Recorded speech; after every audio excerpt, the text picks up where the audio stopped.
Okay, put a bookmark in it. Remember where your conversation is, because it's important. But I'm going to have to launch into this lesson today.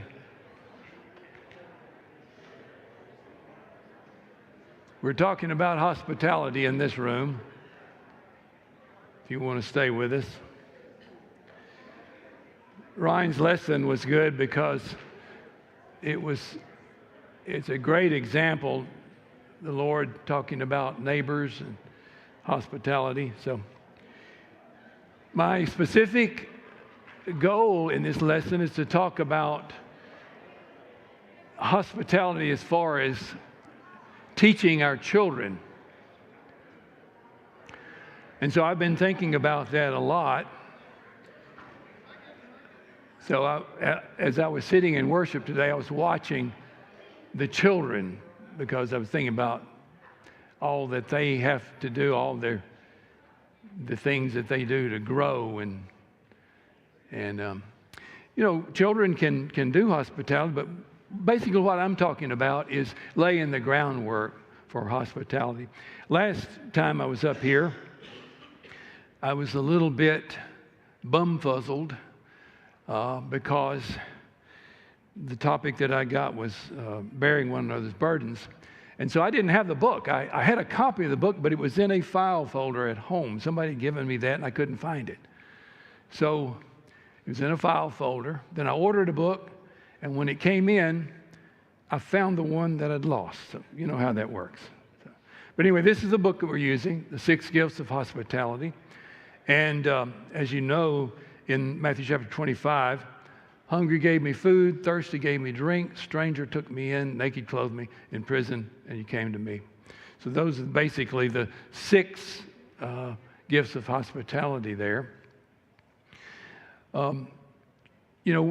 Jesus expanded this in many ways by telling parables and also different things. My last lesson had to do with Galatians chapter 6.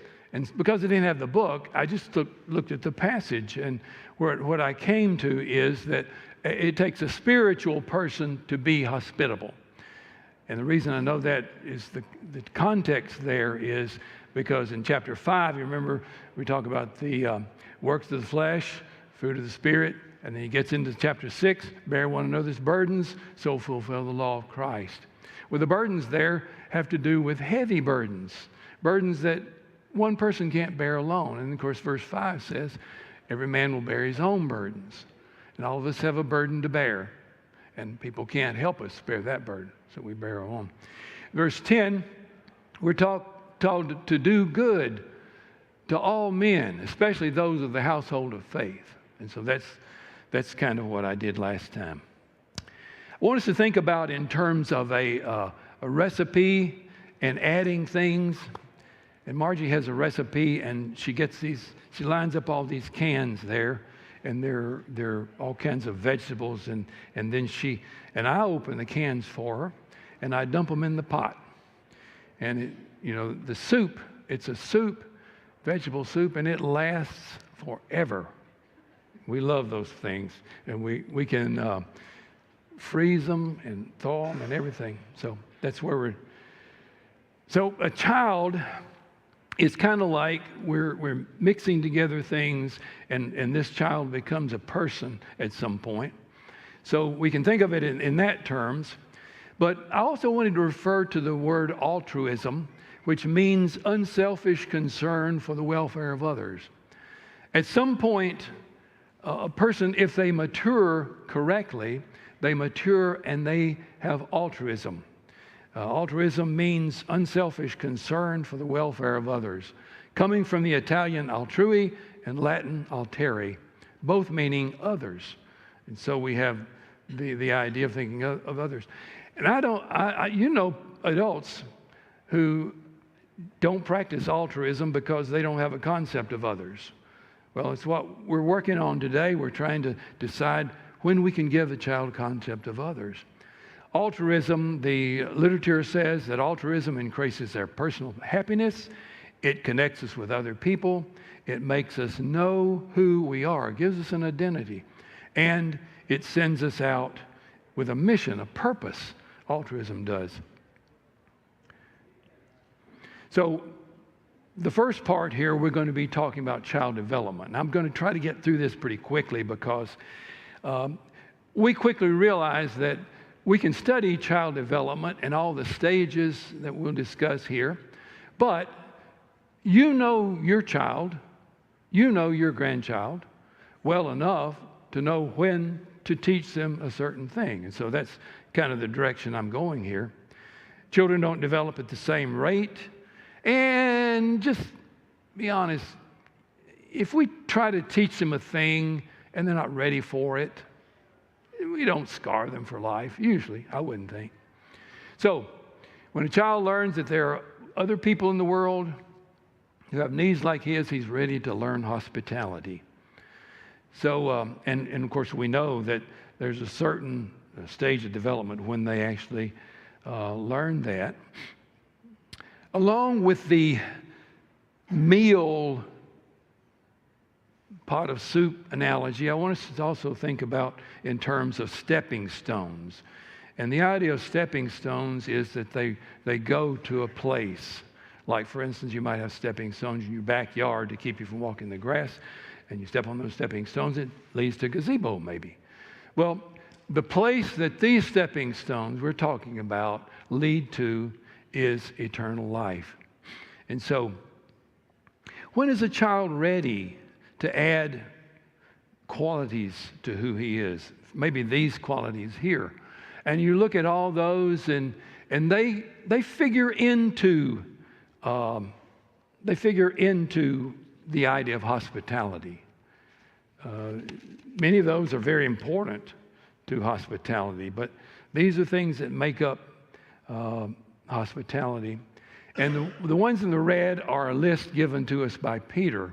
Very important things that we add to ourselves. Add to your faith virtue, to virtue knowledge, to knowledge self-control, to self-control perseverance, to perseverance godliness, to godliness brotherly affection, to brotherly affection love. So he says his divine power has given us everything we need for a godly life, through knowledge of him who called us to his own glory and goodness. Through these, he's given us his very great and precious promises, so that through them you may participate in the divine nature, having escaped the corruption of the world caused by evil desires. So for this reason, and then he goes on to talk about adding these things.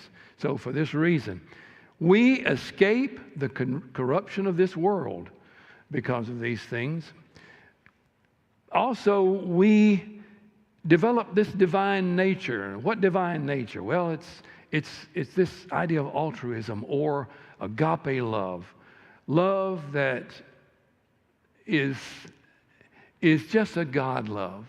It's a love that we don't have naturally. I wanted to refer to a thing that happened in Acts chapter 28. You remember Paul and Luke and Aristarchus had left, and they were sailing on the Mediterranean Sea there, and there was a storm, and they ran aground there on the island of Malta.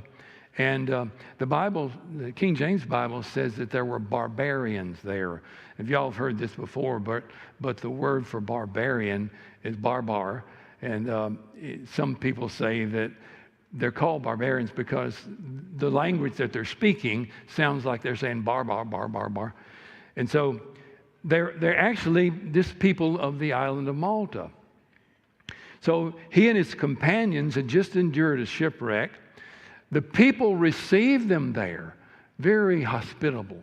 And Paul was gathering wood for the fire, and he disturbed a snake there. And so this snake, he pulls his hand out, and the snake is on his hand is dangling there, and the people just like that. And they were superstitious, and their goddess was Justice. And when he pulled out his hand and this snake was dangling there, they thought, well, Justice is taking care of this guy. He's a criminal. He he survived the storm. He's on the island here, and justice doesn't want him here. So they watched him. They watched him, and they watched him. And he didn't die. And so then they thought, what did they thought then? Well, they thought, he's a god. Well, this wasn't Paul's first rodeo. He'd been through this before. Remember, he and I believe it was Barnabas or Silas, one or the other, were thought to be gods. And so they thought him a god. Well, the main guy on the island there was named Publius, and he had a villa there, probably on the sea, maybe on a high place there. And this guy was very hospitable. So he takes Paul and his companions into his house, and he takes care of them in Acts chapter 28 there.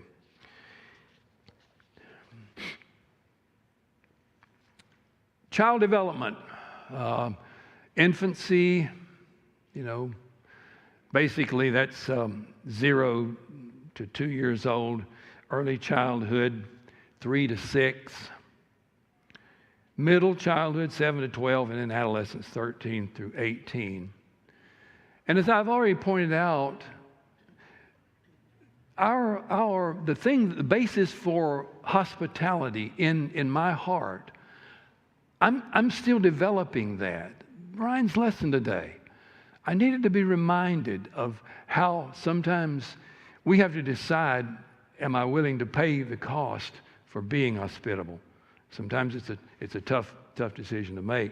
But in each stage, it has unique characteristics and developmental tasks that children must navigate. I told you I was watching the children today. I saw one little girl walk out, and as she was walking out, she was doing that. And so, we have to teach children not to keep your hands away from your nose and all that stuff.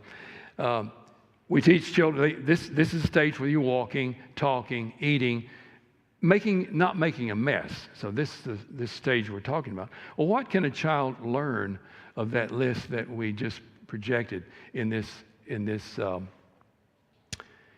age? The child development, the early age, infancy. Anybody want to talk? What did you teach your 0 to 2-year-old child to do that you feel like developed a basis for hospitality? I started to say hostility. We do that too with our children. But what basic thing did a child from 0 to 2 learn that helps them to be hospitable to other people? I think the thing that I think of is just a basic warmth toward other people at this age. Now, children have their own personality, and sometimes children they don't warm up to strangers. And of course, then we teach our children don't talk to strangers, which is it's a tough thing to do because we're supposed to teach them to love people. Okay, so you can see the rest of the things there, but I just wanted to kind of address that one. Then we got Piaget, and he has 4 stages, beginning with the sensory motor stage, 18 to 24 months, basically the infancy, where they don't use symbols. They don't understand symbols. Of course, they can't read, so we have to teach them in other ways. Learning based on experiences, trial and error. The problem with this stage sometimes is that because they can't read, we set them in front of a television set, and we know that's a no-no. But it's awfully, as parents, you parents sitting out there that are raising small children, you know how tough it is, though, to not sit them in front of the television set, because that keeps them busy for a while. But at this age, they can memorize prayers and songs and simple verses of Scripture. But most of what they learn at this age, we don't control that, do we? Not at this age. Then we have the 2 to 7-year-olds, and they begin to learn language. They begin doing other things with memory, imagination. Much of their intellect is self-centered, based on feelings, typically, because they don't know a lot at this age. But they can think in simple symbols. They might learn that the heart, their Valentine's Day, they learn that means love, which is a symbol. This little Christian light of mine, we sing that with them. That means truth if we make a connection. They might enjoy talking about miracles at this age, and because that's kind of outside of their normal experience. What other Bible lessons will be appealing at this point that will lay the foundation for hospitality?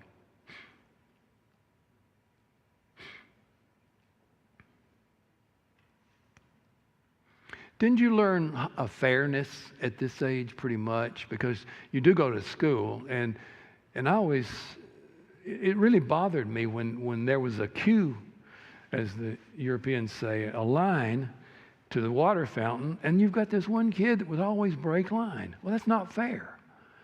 So they begin learning fairness here, develop the sense of fairness. And that's important to generosity and thoughtfulness.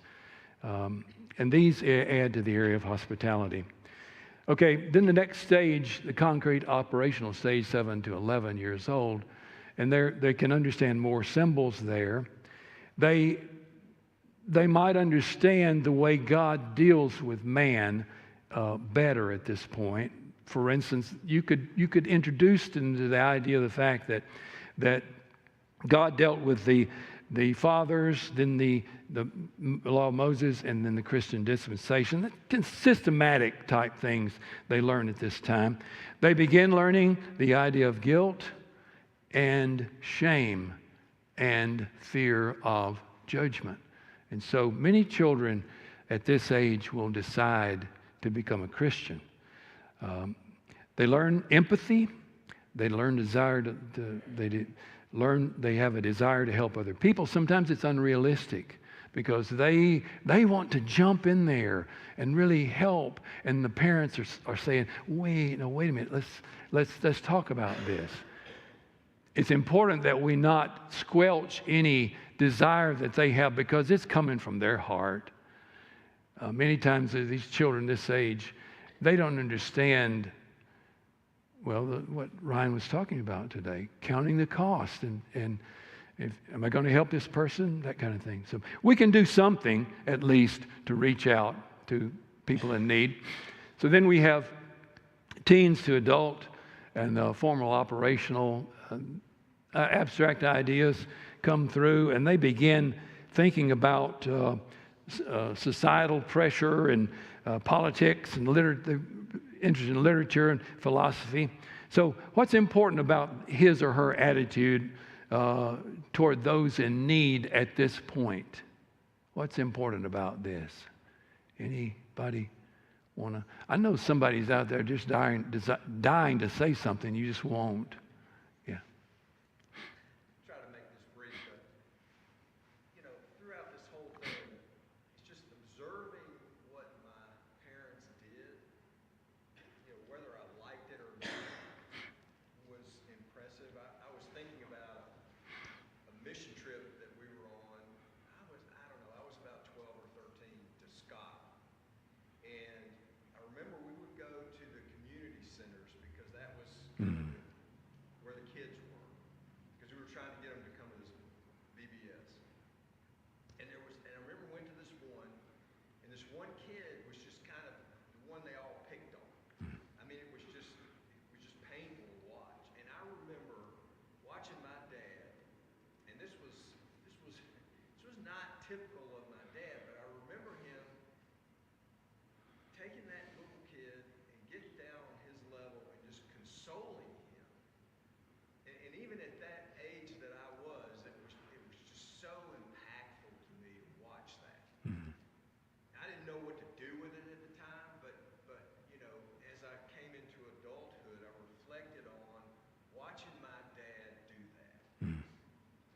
Nelson was talking about going on a mission trip, and the fact that a lot of the things that we learn from watching our parents do things. And he's talking about going on a mission trip, and there was a child there who had been picked on, and Nelson's dad went over and consoled him.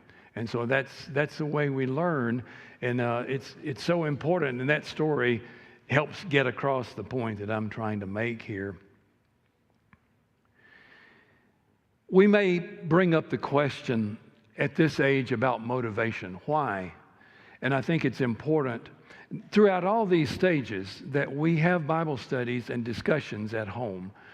And speaking from our experience when we were raising children, we were so busy a lot of times, two teachers in the family, mom and daddy, and a lot of times we didn't take the time that we should in Bible study and discussion of these things. But this is so important because we began approaching the question of why. Why did this person do this? And should they have done it? That kind of thing. But that's just one of that when that comes up. Giving a kind of a personal thing here. My brother and I, when we were teenagers, had a slot car track. And this was a car track with the little tiny cars. And so I got the car track because my brother had two daughters. And my brother's wife was a minimalist. She didn't keep anything. She threw away mementos and everything. This lady was really something. Anyway, I got the track. Had an old box there, not the original box. And I decided that this would be a good thing for me to give to our son. I think he was 9 years old or so. Well, I showed him how the cars would run and everything. Showed him how to put the track together. Showed him about the controller and everything. And then we played it maybe once or twice. And then what did he do with that track? Well, he took the little cars and took the wheels off. And then we didn't have any wheels on there anymore, so it wouldn't work. So, this is an example of the adventure of raising children. You give them something, and a lot of times they're not ready for it. What do they do with it? Well, they do something with it, but it's not what you thought they might do with it. So that's the kind of thing that I'm talking about. And it didn't scar him in any way. But I guess the example of giving children something on their level, on their proper stage, would be a big pencil, the fat pencil. And I don't think we do the fat crayons anymore. But anyway, that's an example. So, impact of socialization on growth, becoming civilized. For a while there, you begin to wonder, is this child ever going to be civilized? They're just kind of a little animal there. And so you work with them in this socialization, and you put them in sports team, you do other things, like you bring them to Sunday school, and so that they'll have a spiritual peer group, and this is important. If faithfully observed, Sunday school ensures a lifetime with good friends. The children marry, they maintain friendship, their children become friends. That's the way I've heard it happened here at Bellevue for so many of you older folks. That this, it began in Sunday school. Any example from the class here about this kind of thing happening, socialization, either in the church or else otherwise? It's going to happen, isn't it? Whether you have a hand in it or not, it's going to happen. They're going to be socialized. The problem is, if we don't do something, then they'll go the wrong way. So, looking at training in godliness, and I want to relate godliness to appropriate behaviors. Again, this idea of this civilizing influence that we're getting at here. And there's right behavior, there's wrong behavior, and in between there's an appropriate or inappropriate behavior. And let me tell you one thing that might illustrate this. And this, I learned the appropriate behavior was just to do what Mom and Daddy told me to do. And they told me right and wrong, but they also told me appropriate. Margie and I started dating, and y'all are going to think this is silly, probably some of you, but if we went to our house and my mama and daddy were not there, we were not to go in the house. Now, why was that? Well, I think I understand that on a certain level, but if the neighbors saw us go into the house, me and Margie, and they knew they weren't at home, that's what I figured. But, the idea of waiting in the car there till they got home or going to Shoney's or whatever, just kind of strange. But they were telling me what was appropriate to them. And the thing about appropriate, I'm going to point out some things here, and you might not say these as you might not say some of these as being appropriate or not, but these are the kind of things, right and wrong, appropriate and inappropriate. Those are the things that lay the groundwork for hospitality in our child. So, what is this called when we teach children these things? If they're not right or they're not wrong, what are they called in the middle there? Well, we teach them manners. And so I want to spend some time going over some of these things here. 20 plus important things to teach a child to prepare him for the role of a servant or hospitality. Before I go into this, you remember David? Saul was in a cave. David creeped in. His men said, okay, this is the answer to a prayer. Kill him. And David said, no, I can't kill the Lord's anointed. He cut the corner of Saul's robe off. David's daddy had told him, don't disrespect the Lord's anointed. Don't kill him. Don't cut the corner of his robe off. David felt bad about that. His men probably didn't understand that at all. But David had been taught what is appropriate. It was appropriate to respect the king. So here we have, I've got this from the internet. It's a good list. We teach our children to say please, thank you. Matter of fact, I call these magic words. When somebody, an adult or a child tells me to do something, I say, well, do you know any magic words? Wait your turn. There it is. There's fairness. Excuse me when you belch or you do something else ill-mannered. Excuse me. Ask permission. Don't comment on a person's appearance. Children don't know that. They might say something about a person's size or something about a person's clothing or something about a person's hair. They will say things like, well, we need to teach them different. Don't comment about appearance. Reciprocate greetings. They say, someone says hello to you, you look them in the eye and you say hello. If they say, how are you? Look them in the eye, how are you? Tell someone how their kindness is appreciated. Knock on closed doors. If there's a closed door in the house, they don't go barging in. They knock first and wait to be greeted. Introduce yourself on phone or in person. Now, when I mention the phone there, this brings up electronic media. And all bets are off. I don't want to get into that right now, but write thank you cards, don't use foul language, and bless our heart today in our society.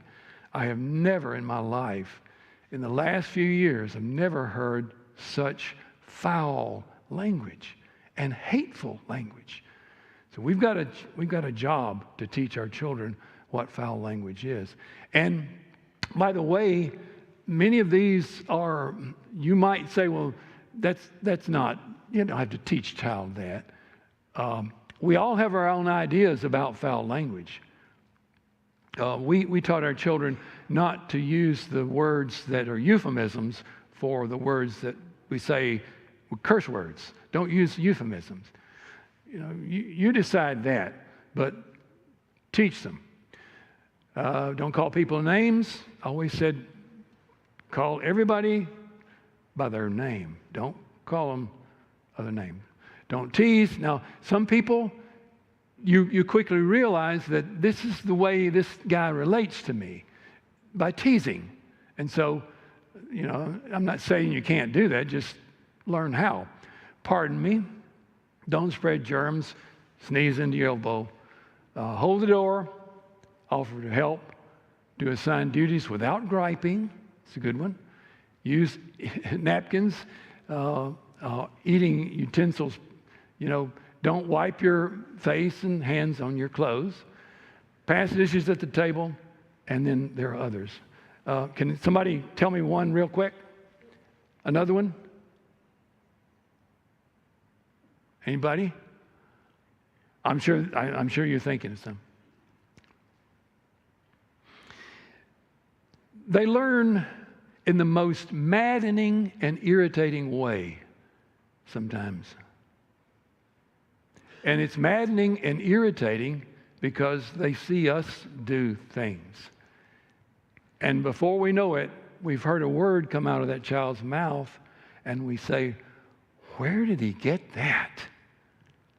And then your wife or your brother or sister or whatever says, I've heard you say that. And we think, well, I know where he got it.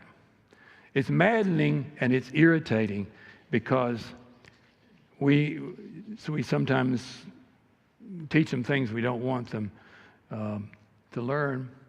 But it's also most successful and fulfilling, like Nelson pointed out. He learned hospitality. He learned friendliness. He learned sympathy, empathy by his daddy doing that. And so we learn good things from watching other people. So we need to let our children see us reading the Bible, serving, let them see us smiling, saying positive things, being kind, being friendly to other people, being gracious, allowing someone some space without tearing them apart. And they need to see us being faithful servants of God. So, Paul writing to Timothy. Timothy was a young man. We don't know how young, but the word that's used, the same word that's used of Timothy, is a word that is used to describe the rich young ruler. He's described as being a young man. And he says, I did all these things ever since I was a boy. So we don't know really how old Timothy was. Paul is not telling Timothy to be stodgy. Don't let anyone look down on you because you're young, but set an example for the believers in speech and conduct and love, faith and purity. Until I come, devote yourself to the public reading of Scripture, to preaching and to teaching. Do not neglect your gift, which was given you through prophecy when the body of elders laid their hands on you. So the idea of allowing someone to look down on you, showing contempt, the idea of showing contempt has to do with a mistreating or misusing a particularly valuable thing. And this is what Paul was saying here. And the Lord's servant must not be quarrelsome, but kind to everyone, able to teach, patiently enduring evil, correcting his opponents with gentleness. And so, a person who's quarrelsome, I think that that's probably a characteristic that doesn't go along with hospitality at all. Have nothing to do with godless myths or old wives' tales, rather than train yourself to be godly. For physical training is of some value, but godliness is valuable for all things. Holding promise for both the present life and life to come. What this says to me, Paul was saying to Timothy, be balanced. And he was also saying, don't get carried away by the popular things that are going on, these stories and things like that, and don't be caught up in this Jewishness of genealogies. Over and over, Paul warns Timothy about the things he says. Go to this command, the command that we just talked about, which is love, which comes from a pure heart, a good conscience, and a sincere faith. Some have departed from these and have turned to meaningless talk. Meaningless, I would imagine, because it doesn't really lead to honest and sincere love. Pay attention to any widow who is well known for good deeds, such as bringing up children, showing hospitality, so on and so forth. So Paul is both talking about the widows needing to be cared for, the widows indeed, but also he's saying, look at these women, because you can learn a lot from them about hospitality.